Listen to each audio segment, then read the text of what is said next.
পঞ্চায়েতে 6,652 শূন্যপদে দ্রুত নিয়োগ চলছে। ঠিক আছে, কোন জেলায় কত শূন্যপদ দেখুন পরিসংখ্যক। ঠিক আছে, আমি কিন্তু কোন জেলায় কত পরিসংখ্যক নিয়োগ করাবে সব কিছু আমি আলোচনা করব। কীভাবে তোমাদের নিয়োগ করাবে, শিক্ষাগত যোগ্যতা কী লাগবে, বেতন তোমাদের কত হবে, সব কিন্তু এই ভিডিওতে আলোচনা করবো। তো ভিডিওতে তোমরা কন্টিনিউ থাকো।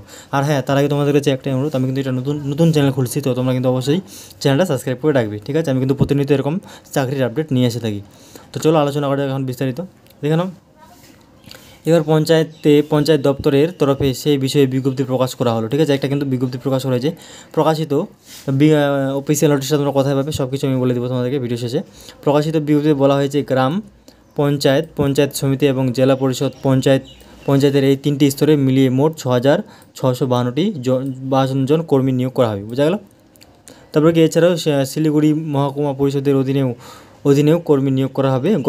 গত মাসের 11 তারিখে মন্ত্রিসভার বৈঠকে পঞ্চায়েত বিস্তৃতিতে 6,500-এর বেশি কর্মী নিয়োগের সিদ্ধান্ত নেওয়া হয়েছিল। ঠিক আছে, মন্ত্রিসভা কিন্তু এটা বৈঠক হয়ে গেছে।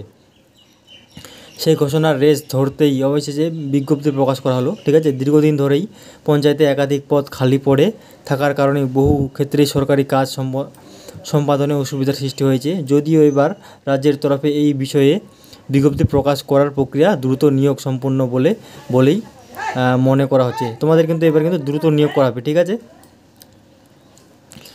খুব দ্রুত এবার কিন্তু নিয়োগটা হয়ে যাবে।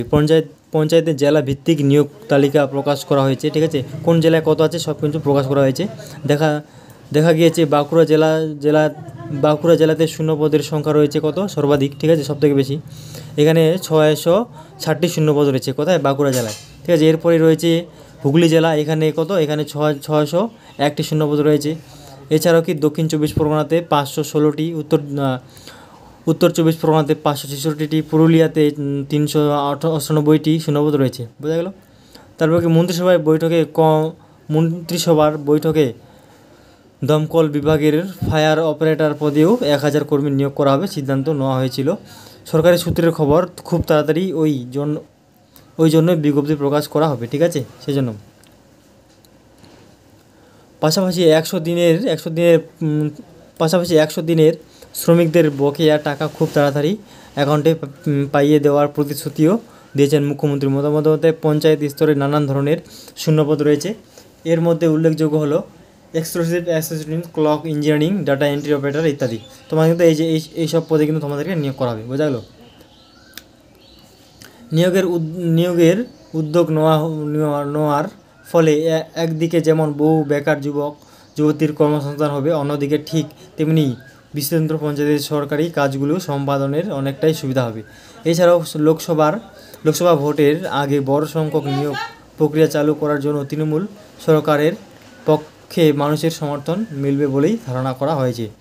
অফিসিয়াল নোটিশ, ঠিক আছে, যেখানে আমি অফিসিয়াল নোটিশটা ডাউনলোড করার লিঙ্কটা দিয়ে দিব। ঠিক আছে, আমার ভিডিওর ডিসক্রিপশন বক্সে কিংবা আমার হোয়াটসঅ্যাপ গ্রুপে তোমরা জয়েন হয়ে যাবে, ওখান থেকে কিন্তু তোমরা অফিসিয়াল নোটিশটা পেয়ে যাবে। ঠিক আছে, এরকম আরও চাকরির আপডেট পেতে হলে অবশ্যই কিন্তু তোমরা আমার চ্যানেলটা সাবস্ক্রাইব করে রাখবে। আর হ্যাঁ, তোমাদেরকে একটা কথা বলে রাখি, এই যে এখানে দেখতে পাচ্ছ, এখানে কিন্তু আমি কয়েকটা জেলার শুধু আলোচনা করলাম। ঠিক আছে, নোটিশে কিন্তু পশ্চিমবঙ্গের সব জেলারই কিন্তু শূন্যপদ রয়েছে। তো নোটিশে তোমরা দেখে নেবে কোন জেলায় কত আছে। ঠিক আছে, নোটিশের লিঙ্কটা আমি ভিডিও ডিসক্রিপশন বক্সে দিয়ে দেবো, ওখান তোমরা ডাইরেক্ট নিয়ে নিতে পারো। ঠিক আছে, ডাউনলোড করে। এখানে শুধু আমি কয়েকটা জেলার কথা আলোচনা করলাম। বোঝা গেল? ধন্যবাদ।